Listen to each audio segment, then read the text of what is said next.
Understanding, overstanding, Yahushua. Sense understanding, overstanding, Yahushua. Sense understanding, overstanding, Yahushua. Sense understanding, overstanding, Yahushua.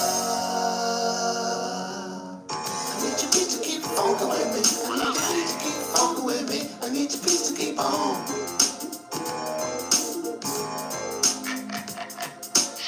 I need your peace to keep funkin' with me. I need your peace to keep funkin' with me. I need your peace to keep on. Say, I need your peace to keep funkin' with me. I need your peace to keep funkin' with me. I need your peace to keep on. Blessed are the peacemakers. Keep the peace. I need your peace to keep funkin' with me. I need your peace to keep funkin' with me. I need your peace to keep on. Wait, let me put my sunglasses on. Sense understanding, overstanding, Yahushua. Sense understanding, overstanding, Yahushua. Sense understanding, overstanding, Yahushua.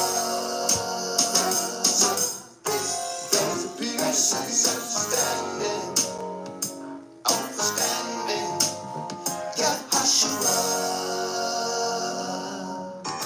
The valley is the shadow of death, a thin road full of enemies. We doing our best. In the middle of it, we cooking lamb chops and grits. We got bread too. We buying all kinds of We mobile. We driving all kinds of whips. We got diamonds and gold watches wrapped round our wrists. We blessed, thinking the way I'm still happy as Job. There's a piece of more precious than gold. I need the piece to keep on. I need your peace to keep funkin' with me. I need your peace to keep funkin' with me. I need your peace to keep on. I need your peace to keep funkin' with me. I need your peace to keep funkin' with me. I need your peace to keep on.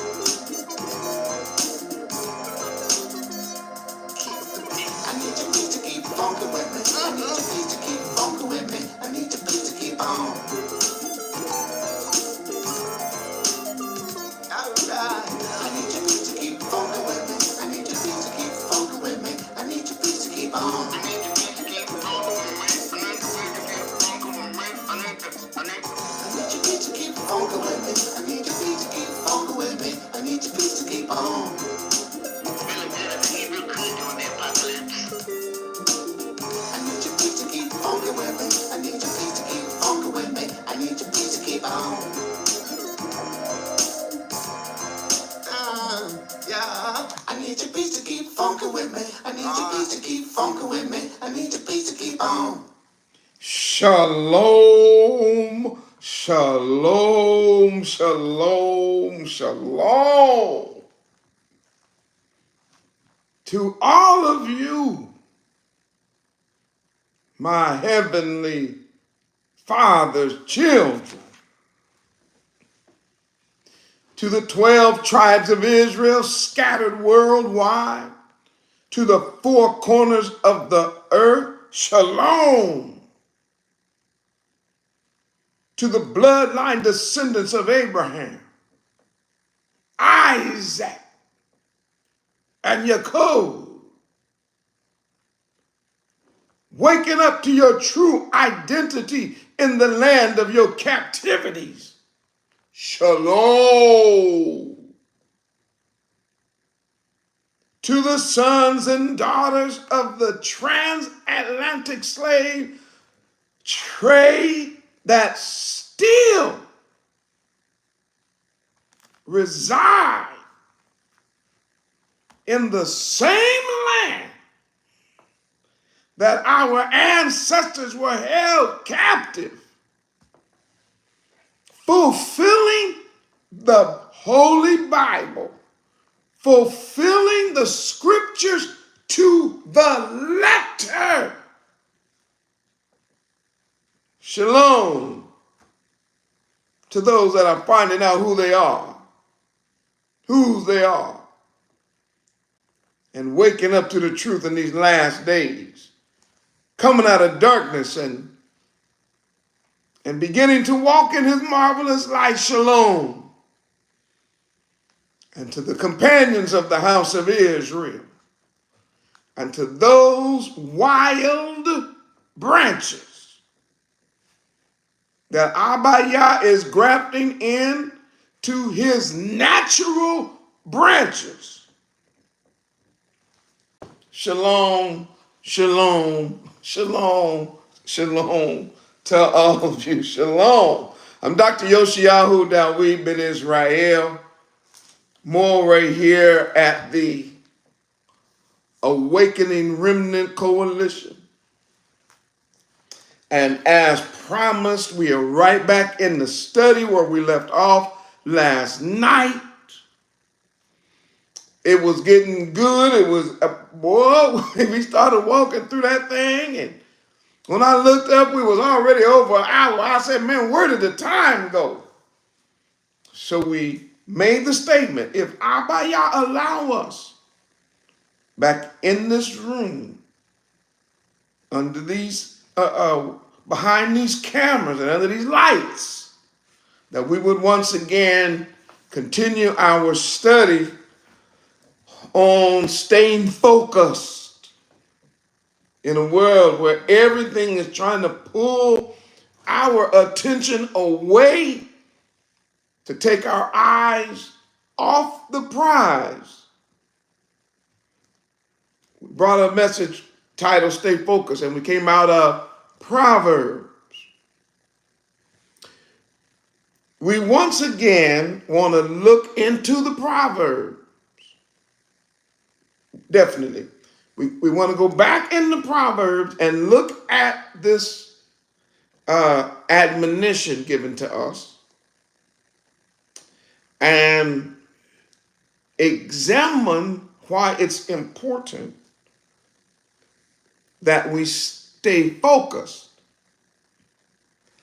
And in the very outset of the message, right here, right up front, is because your focus will determine whether or not your life will be a failure or whether or not your life will be a success. Now, I know we are living in a time of political correct language, and you're not supposed to use the word failure. You're supposed to tell everybody, oh, everybody is a winner. No, I gotta tell little Bobby Sue. I gotta tell little Nikki Ann, your teachers, your educators, your Department of Education. Boy, they lying to you. But the moral is telling you the truth. Oh, yes, they lying. I don't know why they want to lie to little Jimmy Bob. Why y'all want to do little Jimmy Bob like that? And tell him that everybody is a winner. That everybody is successful. That everybody get a first place trophy. No. That's not how it works in the real world. And let me tell you something. Y'all set up that fake reality on the children, thinking that some kind of way you making them feel better when everybody is a winner. Let me tell you the truth. I'll never forget this as long as I live. My little niece, Vanessa, she grown and got her own baby now. But when she was a little baby, a little child, no more than 5 or 6 years old, maybe younger than that, about around 5 or 6. You know, at that time, all the children, they were putting the little kids in soccer, you know, and my brother Marcus, he said, "Hey man, you know, Vanessa playing this weekend. You coming to see her?" I said, "Man, of course I'm coming to see my baby." So, Vanessa's little team played against another little team, and they was playing, and Vanessa's team was just tearing them up, goal after goal. Vanessa knocked in about 5 goals by herself, goal after goal after goal after goal. The other team only had 1 goal, one goal. I'm sitting in the crowd, you know, how in the soccer game, and I'm cheering them on. So after it was over, the parents came on the field with the referees and had the 2 teams come out, and they said both of the teams did good today, and both of them are winners. And they gave out trophies, and they gave out little ribbons and stuff, and they gave them a little something. And I never forget, when we got in the car, little Vanessa said to me, she said, "Uncle," I said, "Yeah." She said, "We won." It was 11-1. I said, "What?" She said, "It was 11-1. I was keeping score in my mind."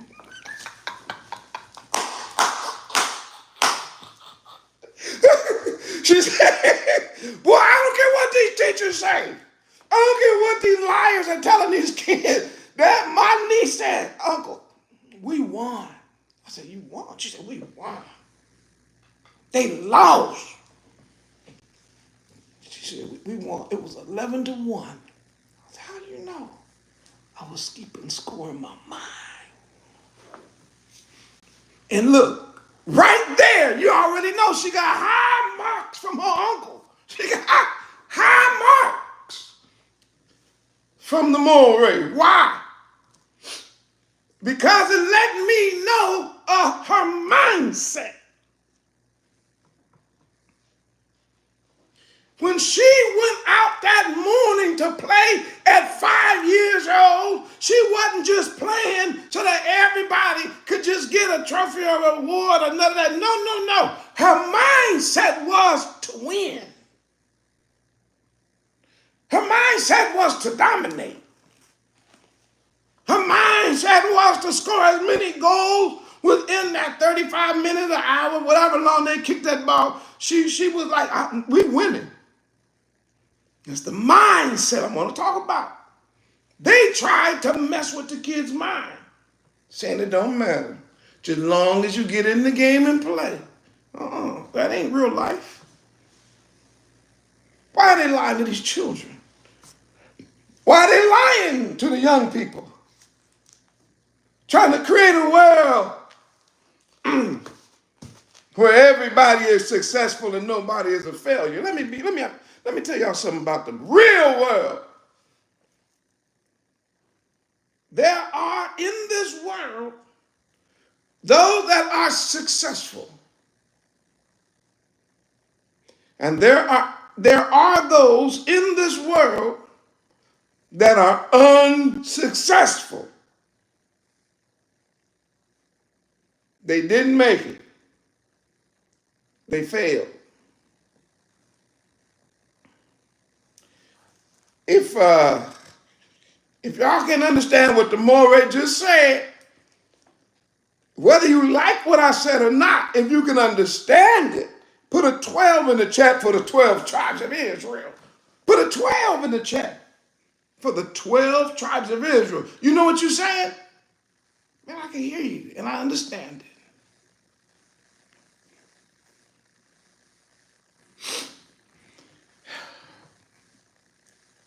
And total everybody for those 12 that's rolling through here.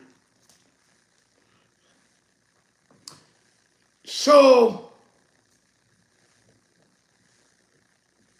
if a 5-year-old girl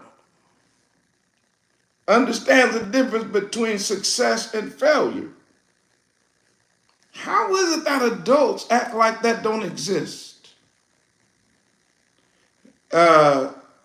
Just do whatever you want to do, and I'm sure you're going to be successful. That's not how it works. So let the Moreh help you, but use the Torah. Let me use the Torah. Let me use the Bible to show you that even the scriptures speak about those who are successful and those who are failures. Those that are winners and those that are losers. Those that make it to heaven and those that go to hell. That's all in the Bible. And once again, if you understand at least that much, put a hallelujah 100. Please. Put a hallelujah 100. If you just can catch that. And then once again, as you put them 100s in this chat, listen to the Moreh. You gonna stop listening to that pig meat eating preacher, I promise. If you stay with the Moreh, I'm gonna prove to you in every single video, they lying to you. Every time you go to a funeral, it don't matter who laying in that box. They tell the world that they went to heaven.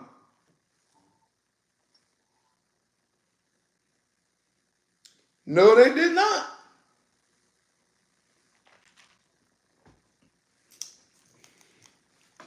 99.9% of them in them boxes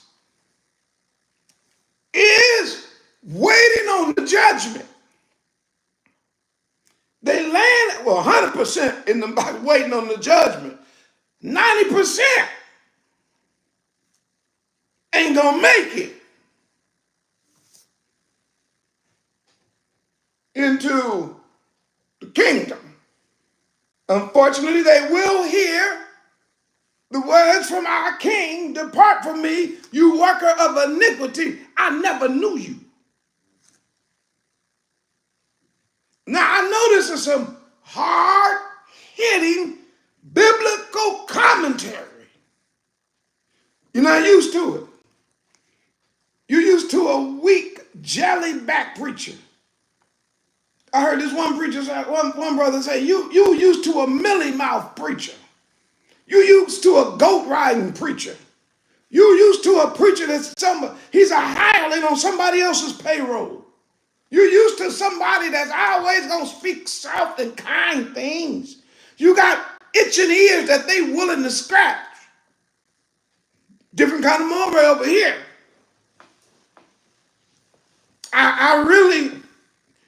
Oh my goodness. Woo-wee.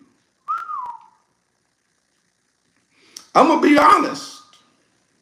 And I'm going to tell you what's written in that Bible.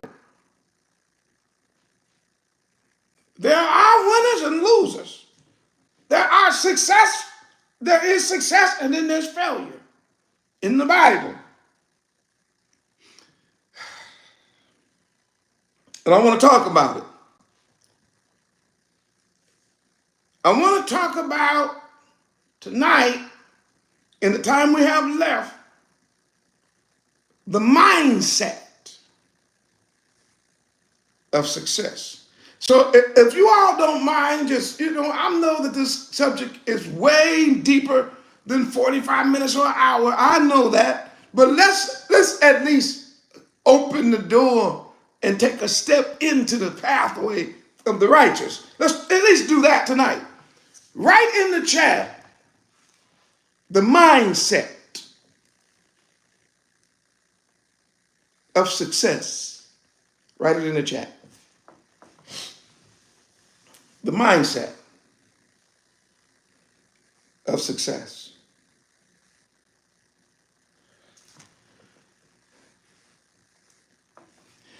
In my subject, I deliberately chose two words that carry an immensely important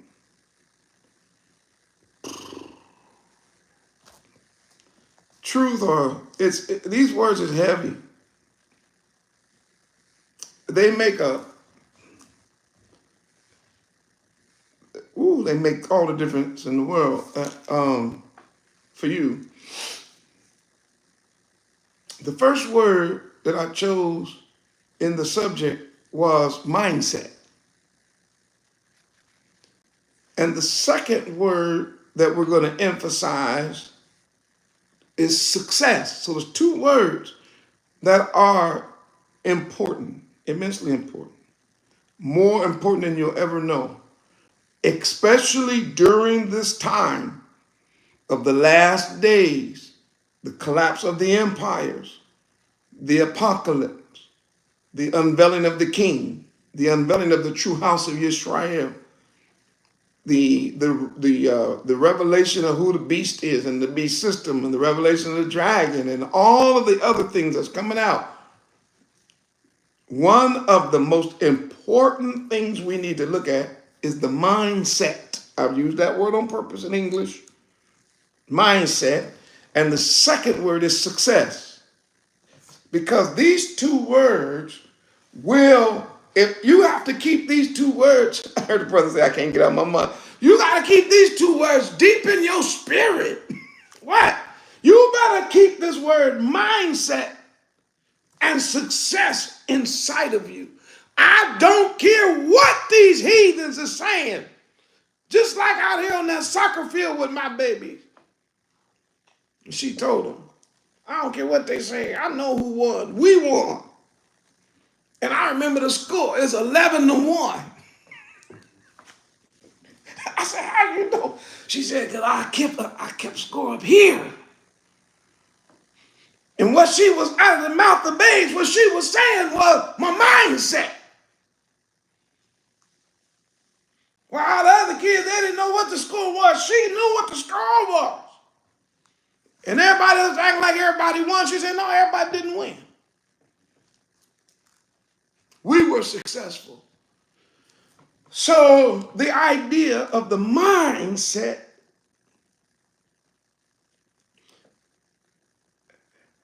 means, obviously in English, two words put together, compound word.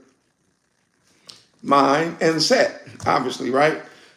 So the idea of the mind is how you think, and I'll get to the Hebraic meaning in a moment. And the word set here in the word mindset has to do with that which is settled. Oh yes, I'm teaching the whole world. Even the pig meat eating preachers that's sneak listening, I'm teaching everybody. I'm teaching the leaders of nations, they come in the room. I'm teaching the Congress, they come in the room. Teach everybody. Come on in the room and learn something. I'm Dr. Yoshiyahu down where he been in Israel. Teaching this type of level of insight and information in exchange for tithes and offerings. That's all we ask, that you be obedient to the Bible and support us. We need it. That's how we make it. And before you look at everybody else, look at all them people in the chat. I wonder how much. Listen, if they thinking like you, y'all need to know something. You have no idea how precious your individual gift is. You have no idea. It goes such a long ways. Why? Because we understand that there's many people who will take advantage of this ministry, read about it. Read the scripts, learn and study and pray and all that kind of stuff, but then won't support us. It's unfortunate that that's a reality, but it is. But don't let it be your reality. Because Abaya is working with you. Just like I'm not going to let it be my reality that it's a bunch of preachers out there. No. The Most High is working with me. I'm going to do my part. I don't care how many other voices are out there. I'm going to do my part. And I pray the same way with you, is that you say, I don't care how many other people are out in the world. I'm going to do my part to help this ministry continue to do what they do. to help the Awakening Remnant Coalition continue to strengthen the house of Jacob as we wake up to the truth in the last days. So I'm dealing with two words, mindset, and it has to do with the mind being settled on something. So, of course, in English, the word mind has to do with most people, when they think of the mind, they think of the brain, or they think of the thinking part of the brain. And then set has to do with settled, so they think of what you have settled on. All right, so that's one. Number two, the second word that's very important for tonight is the word success. Because success is an abstract word.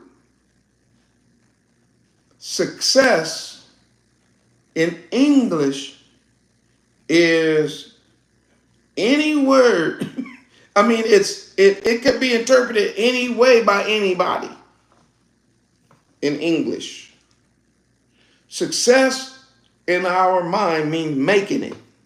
But the question then is, what's making it? And so, because the word is sort of fluid and changing, and it can morph from one thing to another, it remains in the world or in the realm of the abstract. And let me explain something to everybody watching the Moray tonight. It is extremely difficult to have your mind settled on something that's abstract. It's very hard to develop a mindset on that which is not set, but it's always in the flux. It's always going through changes. It's always different all the time. It changes all the time. It's very difficult. We have a term when we try to achieve things, especially our people, sons and daughters of the slaves in this wicked world, wicked generation that we live in. We call that term moving the goalpost. Now, those of you who don't know sports don't know what that means. But everybody who knows sports know that when a person says, every time I'm trying to achieve certain things at this job or in this field or whatever, somebody always moves the goalpost. That's what they say. They move the goalpost. Now, whether they're talking about the goalie, like in soccer, like they say, okay, I was shooting here, but the ball was going right into the net, but they moved the whole goalie over. Or it could be in football when they get ready to kick an extra point and the goalpost, the ball going right through the middle, and somebody moves it out the way, and the ball is like, then you don't get no points. You keep moving it. You're moving the post. So in this world, they keep success when it comes to us as a moving post, as a moving goal, as a fluctuating and changing goal. So therefore, it's difficult then to set your mind on success, because you really don't know what it is. It's abstract. All right, and I'm going to help you as we go down this path tonight. I want to show you something, how the Bible and our covenant addresses this issue. And if y'all willing to look into this thing a little deeper, would you put a 1,000 in the chat for me, please? A 1,000. I just want to see if this is a subject that anybody want to hear about. Let me look and see if there's any 1,000. I just need to see like 5 people. If 5 people do it, I'll be good. Let me see. Wait a minute, there's more than 5 want to hear this. Woo! Wait a minute, it look like hundreds running through here. Hallelujah. Hallelujah. Hallelujah.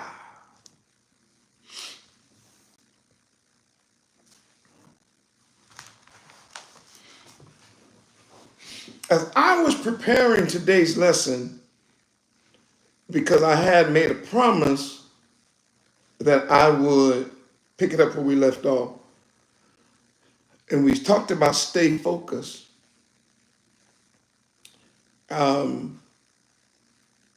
In order to properly stay focused on something, the thing that you stay focused on, it can't change. It needs to be solidified. It needs to be established. What you're focusing on, in order to have proper focus, cannot be moving everywhere all around. It has to be, it needs to be stationary to focus on it properly. So when we were in Proverbs chapter 4, verse 25 on yesterday, matter of fact, pull that up again. It said, let thine eyes look right on, in which we discovered that means to look straight forward. And let thine eyelids look straight before thee. Verse 26 says, ponder the path of your feet. You see that? And then it says, and let all thy ways be, watch, established. You see it? Am I going too fast? Did you see what I was talking about? How it is solidified in the scriptures? The path is not all over the place changing. But he says, number one, look straight on it. Look straight ahead. I'm going to get to that eyelid thing in a minute. Hopefully I don't forget to come back to this. But he says, ponder the path. You see it? The path, ooh-wee, don't do that more. Let me get a drink of water.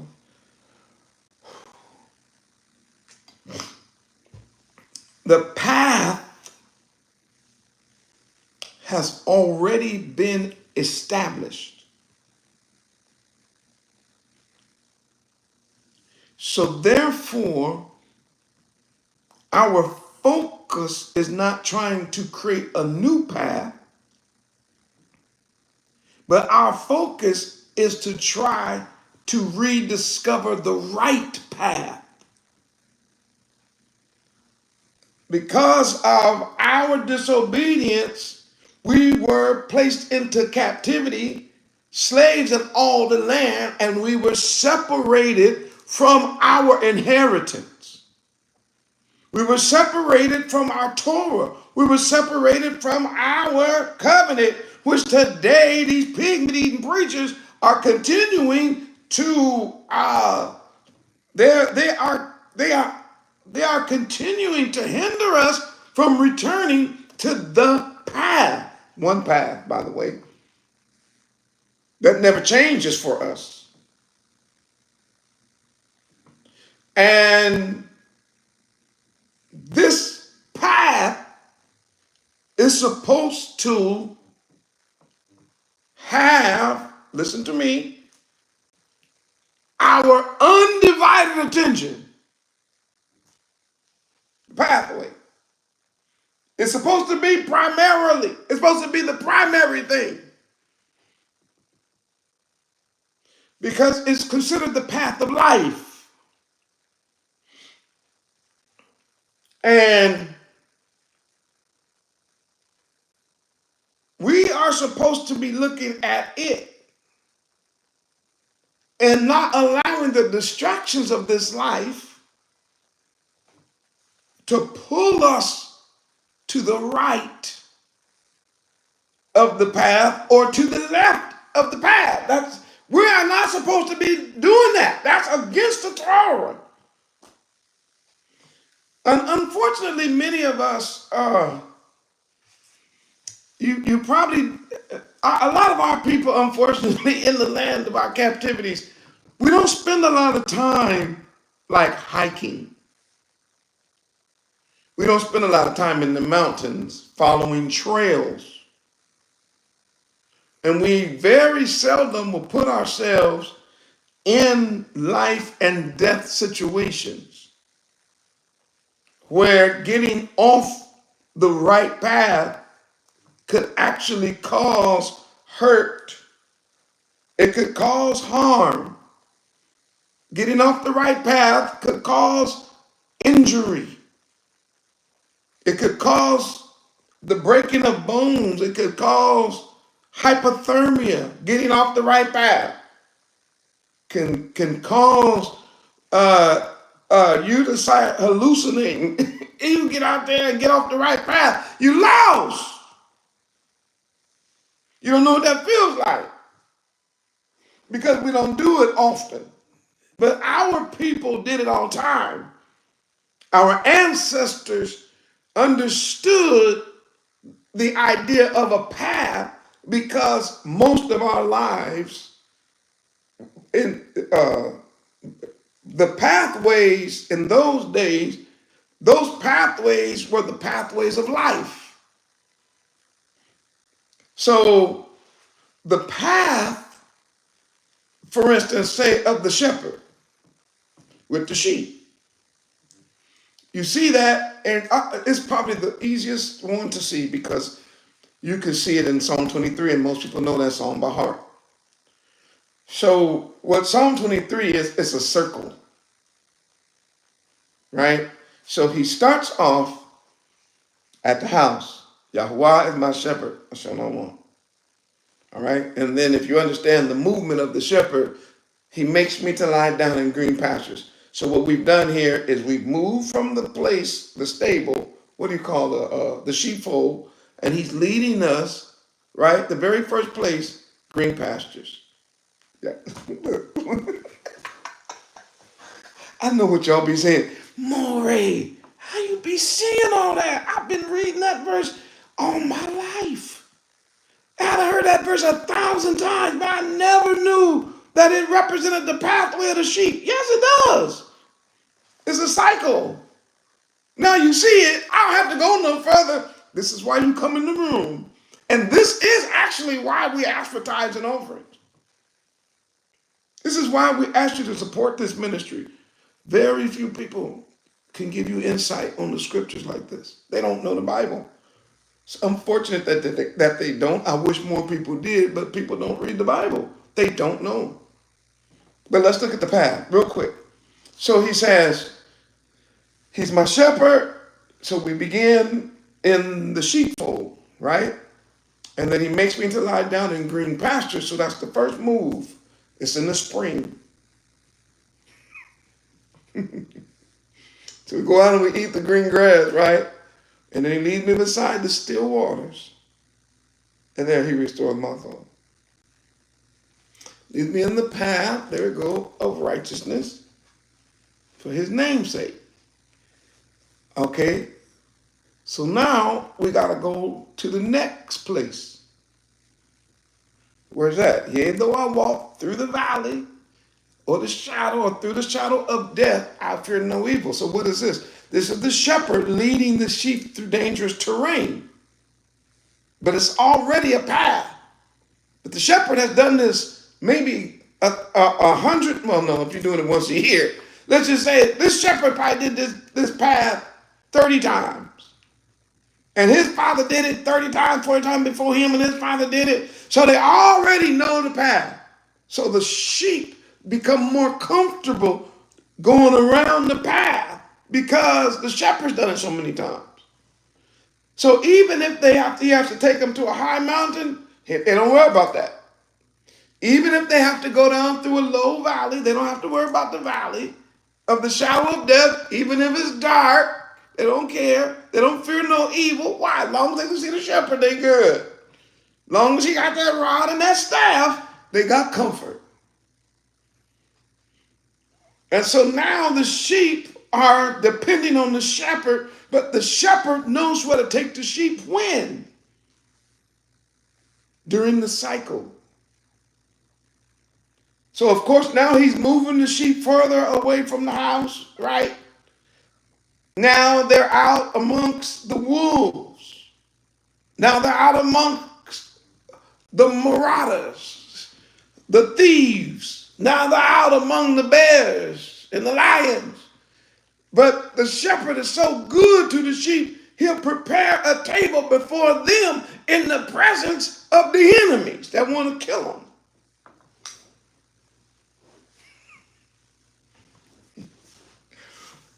And he says, and so they keep going. He anointed my head, oh, my cup runneth over. Surely goodness and mercy shall follow me all the days of my life. And when he gets to the end, he said, and I will dwell in the house, which means we make it home. Talk, Dr. Yoshiyahu, that we been Israel, talk to the world and tell them that we make it home. We make it to the house and we dwell in the house of Yahuwah forever.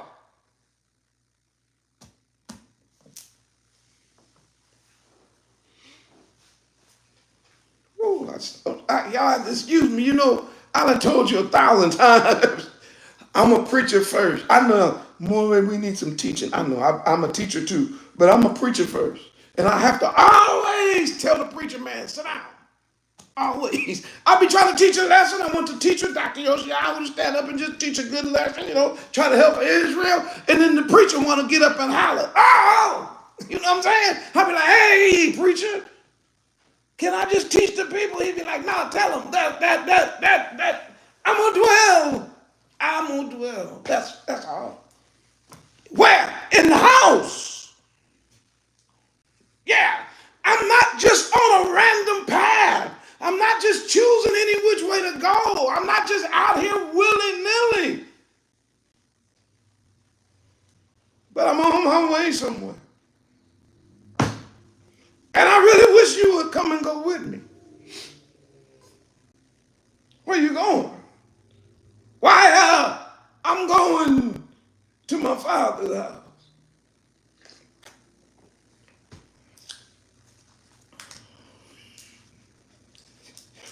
Yeah, I'm going. There's an end game to it, is what I'm saying. And all I'm saying is, if you want to have good success, you have to stay on the path of righteousness. If you want to get you want to be by the green grass, the green pastures and still waters, stay on the path of righteousness. If you want to make it over the high mountains, stay on the path of righteousness. If you want to get through the low valleys, stay on the path of righteousness. If you want to eat in front of your enemies without your enemies taking you out, stay on the path of righteousness. If you want to continue to be anointed, you want to continue to be blessed, you want to continue to be encouraged, you want to continue to be able to make it, stay on the path of righteousness. Your cup will overflow. If you want to function and mercy, to do what, Morey? To follow you. Stay on the path and righteousness. Because it leads somewhere. Anytime you get off the path, it could be detrimental. You get off the path, it could be bad. In other words, watch. You get off the path, you can die. It could get that bad. So you know what? I hike. I haven't done a lot of hiking, but I do some hiking. And I remember being up in the mountains hiking, and for a minute, it looked like the path had disappeared. Y'all don't know what I'm talking about. It's okay. Just, I wish I could take pictures of it, but I started walking. And, it was a few of us was walking, and all of a sudden they said, "Which way did the path go?" What you mean? Which way we go? I started looking. Man, I don't know. So should we go this way or should we go that way? And watch. We didn't just willy-nilly take a path. When we could no longer see which way we should go, you know what we did? We pulled out a map. Yeah, not no cell phone, because there wasn't ain't no signal up there. No GPS up there. No, we had a paper map that already had the route. And you know something? I just came to me when I was just now when I was talking. Do you know that the people that put the map together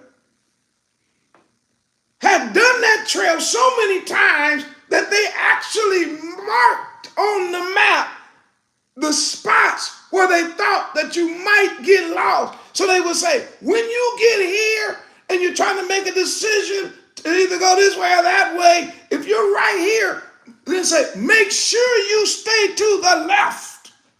Stay to the left, even though it doesn't look like it. Stay to the left. The path goes to the left. And then those who had gone ahead of us, why in times and days gone by, realizing that the fork on the path was a place where many people got lost. You know what they did?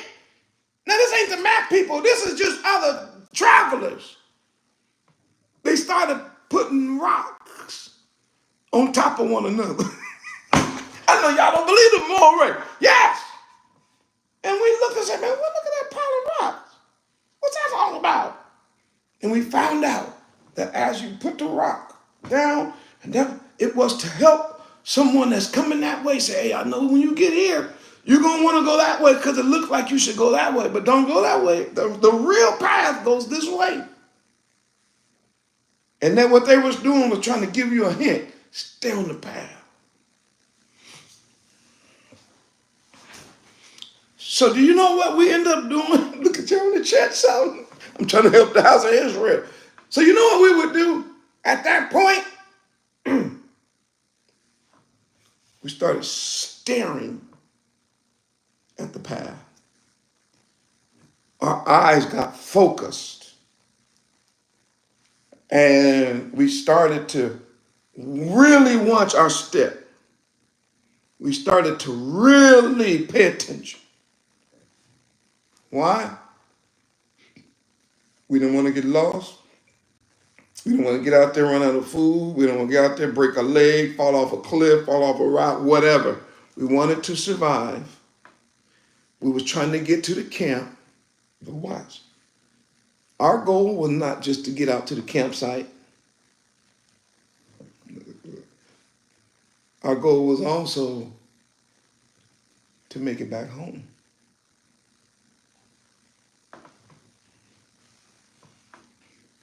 So the map is where we turned our attention. When we got out on that pathway, we needed a guide. We needed something that we could carry with us. So just in case we're trying to make a hard decision, the hard decision turns into an easy decision as soon as you check the map. Really, To be honest, I've given y'all enough tonight. What time is it? What time is it? Yeah, I've already really given you enough tonight. But if you can understand what I just said clearly, please put a 500,000 in the chat. Put a 500,000 in the chat. Because in verse 26 of chapter 4, he says, ponder the path of your feet and let all your ways be established. That's every step. Verse 27, turn not to the right hand, nor to the left. And then it says, remove your foot from evil. What's evil? Anything that's to the right or to the left of the path is evil. Why? Because it'll kill you. It'll lead you into an area that you know nothing of. It'll lead you to a place you ain't trying to go. You mess around and get out there on a slippery slope. You may not make it home. And if you're wondering, say, where did he get that from? Where did he get that from?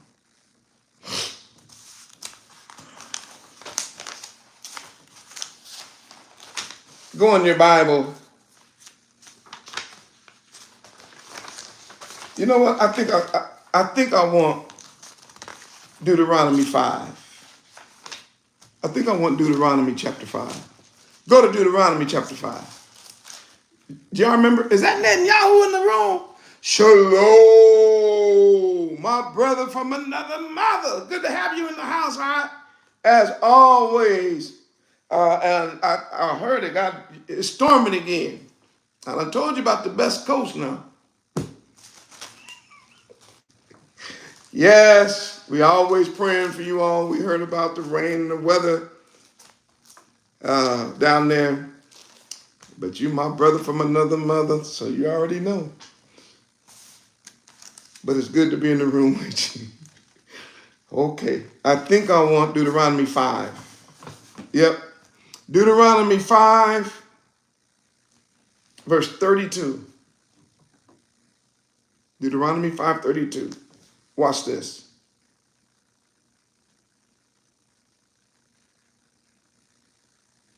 Actually, you know what? I always do this to you guys. I always do this to you all. But anyway, let's start at verse 31. Let's start at verse 31. I know I do this all the time. I always put my target verse in first. But as for thee, stand thou here by me, and I will speak unto thee all the commandments and the statutes and the judgments which thou shalt teach them, that they may do them in the land which I give them to possess it. You shall observe to do therefore as Yahuwah. Do you see it?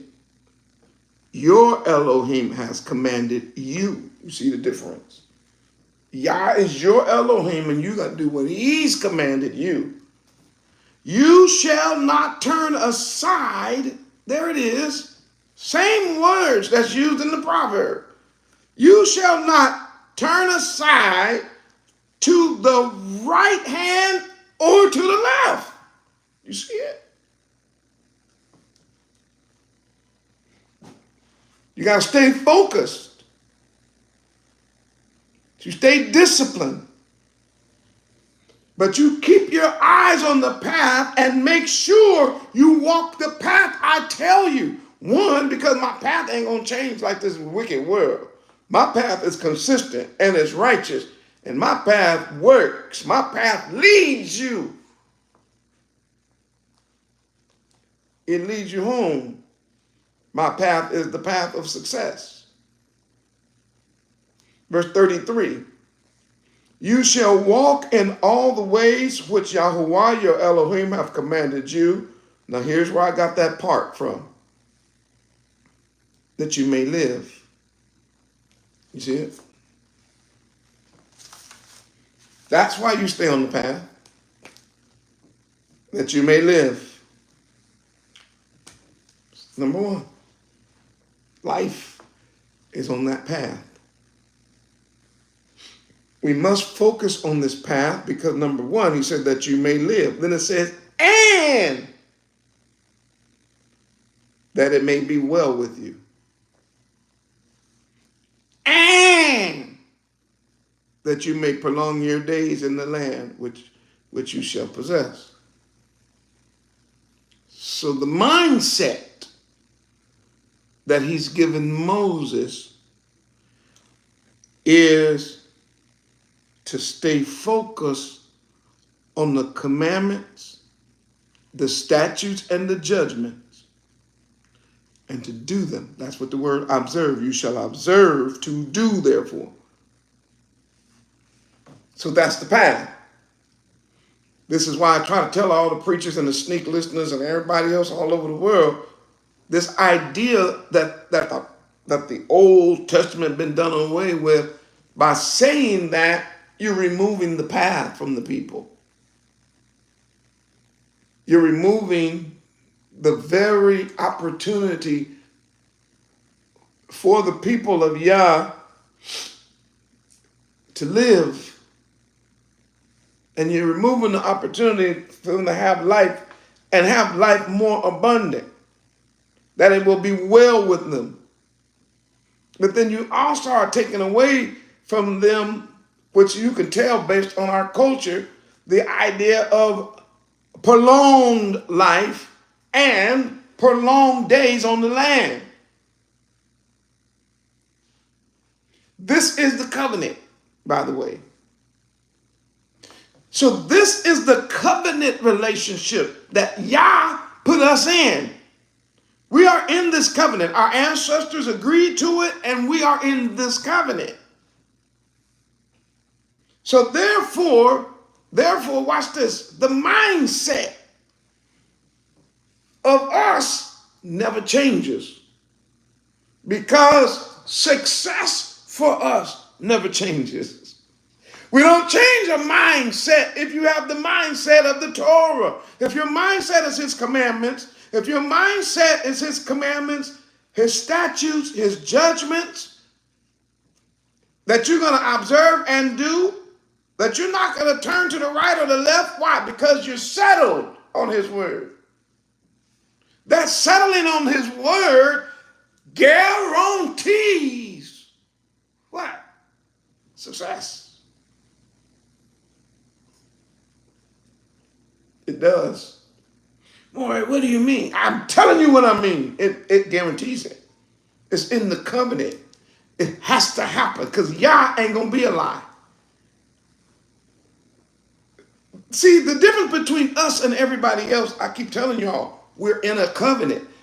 One of these days, you're going to believe me and you're going to start walking in it. And you're going to be like, okay, this is strange. Things are opening for me that I should have stayed closed.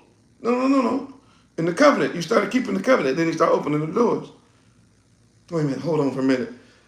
Opportunities are happening to me. I don't know where this is coming from. No. You should know. It's coming from the covenant relationship that you have with your king. When you're keeping the Torah, I keep telling y'all about miracles, and I did a whole series on blessings. And I'm going to do one on miracles coming up. I want to show you all something. You don't know what you have in the covenant. I'm telling you, you have no idea. The first time, I'm just going to use an example. The first time you gave, you started tithing, right? I don't know what your number, I'm just picking a number random, right? The first time, so let's just say you was tithing, 10%, whatever, you're giving $100 a month or $100 every couple of weeks, whatever your tithe is, and you was keeping track.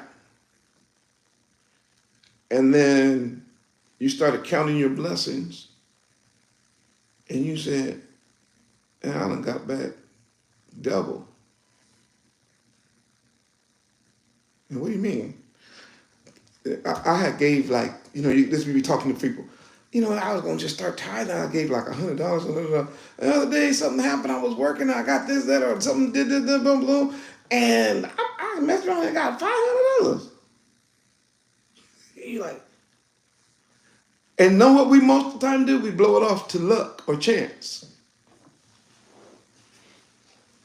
You keep tithing, then all of a sudden, everybody else having trouble with something, and then you don't get that. That trouble don't even hit you. And then you wondering, you on the phone talking to people like, everybody else such and such happened to them, and I don't know what happened. It didn't even affect me. You're like, what? It didn't even affect you? Yeah, because it went around you. You don't even realize because you're not counting. Now, you were supposed to be counting out Omer.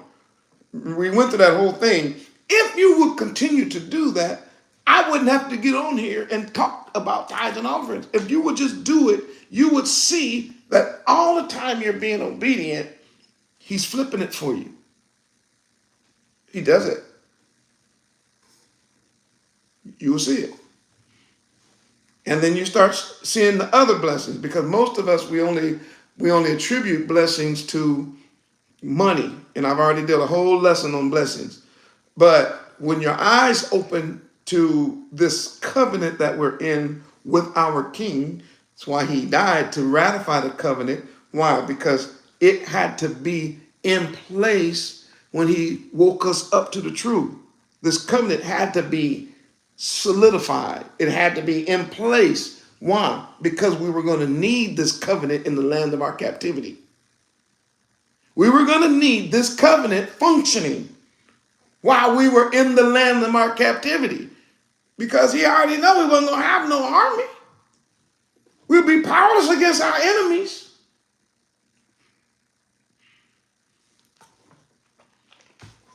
They would be teaching us lies. They would be putting us on pathways to hell. They would be leading us as the blind lead the blind, and they both fall in a ditch. He knew that we would be eating all manner of wickedness. He knew that we would be speaking all manner of wickedness. He knew that we would be separated from the commonwealth of Israel. So he solidifies, or he ratifies the covenant in his blood. So when he wake up the remnant, they automatically are put in this covenant. Right here. This is the covenant. What are we getting? Life. It'll be well with you, and your days prolonged. It's just a path, though. Past Deuteronomy, go to Joshua. I know there's so many more verses out there. Woo! I wish I could do them tonight. But let's just go to Joshua. And where are we going, Moreh? First chapter. Moreh, the first chapter? Yes. We're going in the first chapter. This is how the book of Joshua starts. Let alone how I finish. I ain't going to get over there yet because I'll be shouting. I can't do that right now. I'm going to show you how this book right here starts.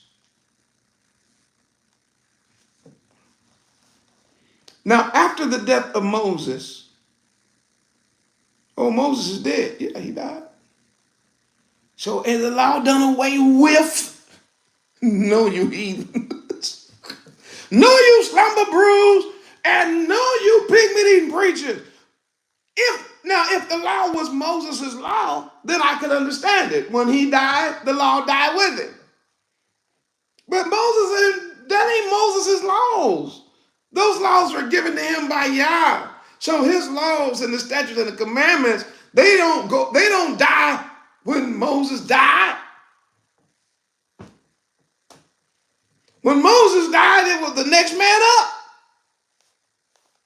After the death of Moses, the servant of Yahuwah, it came to pass that Yahuwah spoke unto Joshua, the son of Nun, Moses' minister, saying, Moses, my servant, is dead.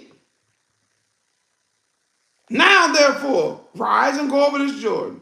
Wait, we're going to pick up right where we left off. There go the pathway. You know, when I read that, I said, boy, he didn't even give like a long history on Moses or nothing. He was like, Hey man, Moses is gone. You up? Let's go. Huh? Yeah, Moses didn't get to where we was going. See, we had a plan. My plan was not the wilderness. Maury, don't do that. I know y'all not ready for that kind of preaching. But, ooh, I'm about to go. I see right now, I'm getting too full.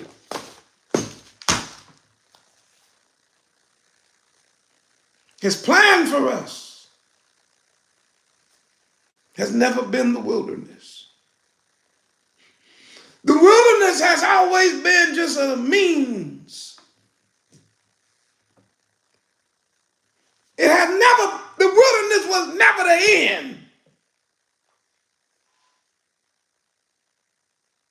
And some of us have been convinced that all we get in this life is the wilderness. They a lie.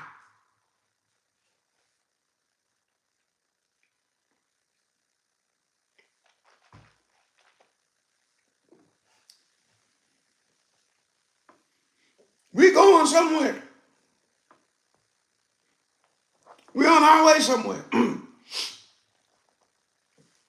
Arise and go over this Jordan, you and all this people, unto the land which I do give them, even to the children of Israel. This is the covenant, y'all.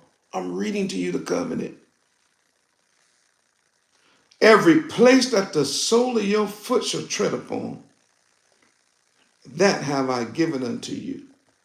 As I said unto Moses. What? Yeah, I'm the one that talked to Moses.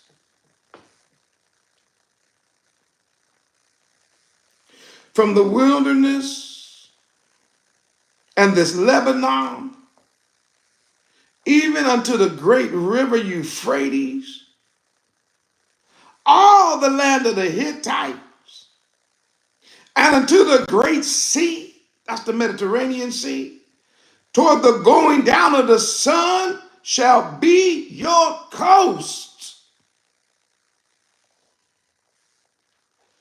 Watch the covenant. It's so good. There shall not any man be able to stand before you all the days of your life. That's the covenant. As I was with Moses, so I'll be with you. And watch what he said. I will not fail you. Do you hear that? Not only am I not going to fail you ever, but I'm not ever going to forsake you. So therefore, in him, we have a promise that's connected to the covenant. It's called success. If he's not going to ever fail me, I'm successful. If he's never going to forsake me, I must be a success. I'm trying to tell you.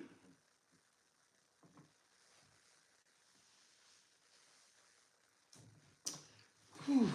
Overtime again. Let me just read to my verse. And now I'm going to have to pick it up again next week. Let me read to the verse I'm trying to get to, my target verse. If y'all still rolling with the Morehyosh, put a 700,000 in the chat, please.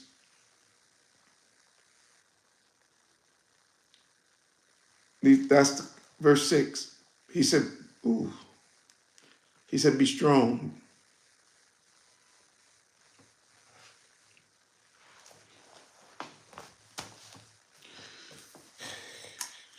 And then he said, not only did he say be strong, he said be courageous.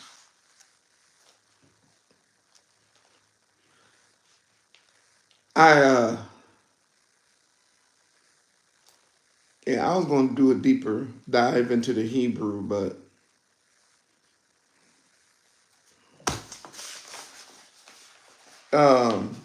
we'll do it tomorrow.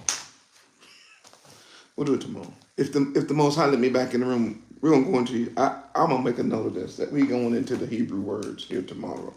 I got to show you this word strong, and I got to show you this word courage, because it shows up again in verse 7. See, only be strong and very courageous. The root word of that is, of course, ameo. It has to do with power and strength. You know, when we say our, how do we say it? In the Shema, meodeka, right? When we say that we should love Yahuwah with all our heart, which is lev, and all of our soul, which is nefesh. And then it says, and with all our strength. The idea there is the Hebrew word meodeka is, it comes from the root word ma'od, which has to do all of our resources. That means everything that we are and everything that we have. We're to love him with it. So then he uses the same words again. Only be thou strong and very courageous, thou may observe and do according to all the Torah. That word law is not the word. That's the word they put in. Law in English is not the same word as Torah in Hebrew. We'll do that tomorrow too. We'll make the comparison. I'm going to prove to you they make the same words. There's way different between the law and the Torah, just in the attitude. Because Torah is instructions, in which Moses, my servant, commanded you. And look at the words. Look at these words again. Turn not from it to the right hand or to the left. Do you see it? Again? Yeah, we saw it in Proverbs. We saw it in Deuteronomy. Watch. It's also in Exodus. It's also in the Psalms. And it's also repeated over and over again throughout the whole Bible. I don't have time to do all the verses. We may touch on some more background verses tomorrow, just trying to show you that this is a theme. This is a motif. This is our covenant. And therefore, think about how satanic and devilish and demonic it is for people to come to us later on in life and tell us not to keep the laws, the instructions, not to follow the commandments, not to go after what Yah said, not to follow after what Yah said. Think about how demonic that is to teach a people to fail. To really teach them to go to hell. To really teach them to become slaves, to go into captivity. Because when you don't follow this, the answer is that's where you're going. But if you do what he says, I gotta go. When Moses, my servant, according to all the law which Moses, my servant, commanded thee, turn not from it. And then the preacher say you can turn from it. To the right hand or to the left. It don't matter what you do. It don't matter. That's what they tell you today. That thou mightest prosper whithersoever you go. What? I'll deal with these words tomorrow. If y'all let me back in the room. But let's look at verse 8. I just want to at least put this in the video. This book. No, Maury, that ain't in the Bible. Yes, it is. See, the whole time you heard this in church, there was no context. Because you didn't know you were Israel. You thought you was a Gentile. They told you the law was done away with. They told you that you don't have to keep the commandments no more. They told you that you don't have to study the Old Testament. You don't have to. They told you all that stuff, and you believed it. So therefore, when they were looking, matter of fact, Netanyahu and I, but me and Yahrahn, all the staff, we talk about this all the time. When the Most High started waking me up to this, because I knew what the reaction of the people was going to be, I almost was afraid, not afraid like scared, but just like I was very cautious about bringing these truths out to the remnant because I believed at that time that they would look at me as someone who's trying to preach a prosperity doctrine. And they say, oh, he's just being a prosperity preacher. And I was driving one day, and the Most High said, so you're not a prosperity preacher? So what are you teaching? Failure? So you're not going to teach prosperity when I'm teaching prosperity? You're not going to teach success? Oh, let me finish the verse. Let me finish the verse. He said, that thou mayest prosper in whatsoever thou doest. This book of the law shall not depart out of thy mouth, but thou shalt meditate in it therein. We'll get to that meditation tomorrow too. Day and night, that thou might observe to do all the things that's written therein. Then you shall make your way prosperous, and you shall have good success. Two things, he said, prosperity and success is in the covenant. Now that pig meat eating preacher, he stole this from our covenant, and he gave you a false hope because he said that you can get prosperity and success by denying the covenant. But that's not what the scripture says. The scripture says that prosperity and success are directly related to obeying the law and the covenant. If you can understand what I just said, and you're not too shy or timid to do it, put a 900,000 in the chat. Let the whole world know you see it. That's for you, Zion. That's for me. That's the covenant that he made with our ancestors. And I told you about the mindset. It's in here. What is the mindset, Moreh? The book of the law don't leave your mouth, but that you should meditate. There you go. We'll talk about it next. I'm out of time. I'm out of time. But if I wasn't, we'd be here. Wow. What? Yes. I'm finna tell y'all something about that meditation too. They lied in the church and told us that was demonic. Hey, you gotta be careful with that meditation.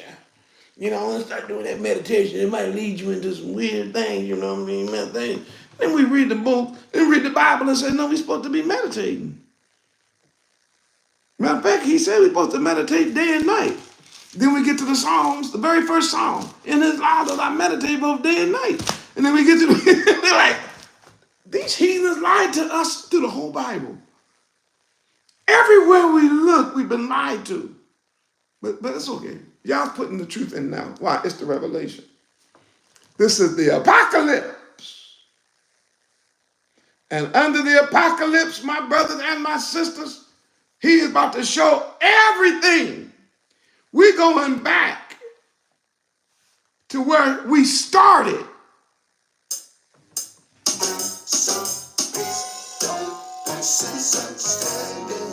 And that is, we are being reunited with our King and reunited with our covenant. We're getting ready to walk in this again.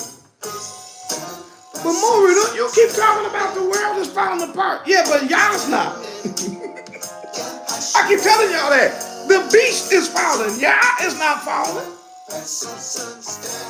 The beast is corrupt. Yah is not corrupt. This society is crumbling. Yah ain't crumbling. Yeah. Look, y'all, you have no idea. You about to see some things during this apocalypse. Y'all about to see some things positive on your behalf. If you thought water from a rock was something, just keep watching. If you thought bread falling out the sky, like real literal bread in wafers falling down on the ground and you go out and eat them when they was in the wood, if you thought that was something else, wait till you see what he get ready to do to us, do for us during the apocalypse. They lied to you, I keep telling you. They don't want you to reattach to your covenant.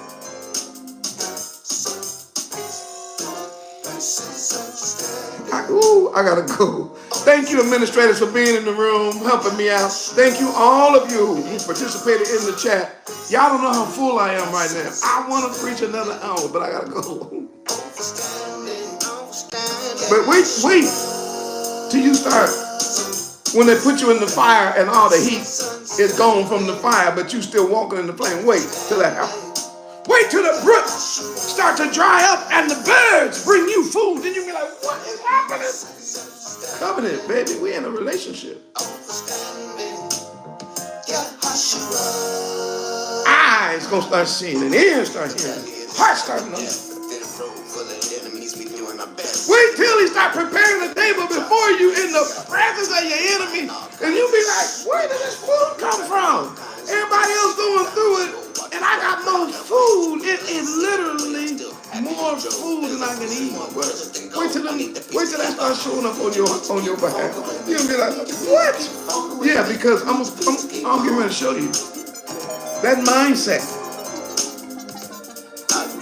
and that success is a part of this covenant. For the covenant people, that's us.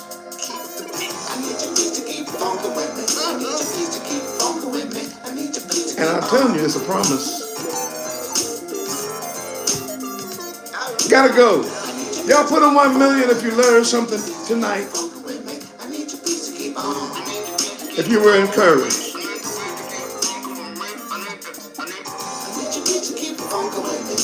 Turn your attention to the right path. Even if you gotta squint to see the path, look forward.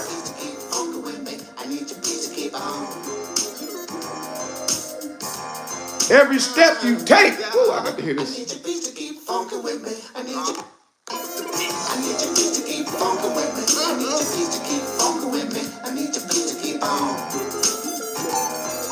Look to him. He still got all power, children. Don't think he don't.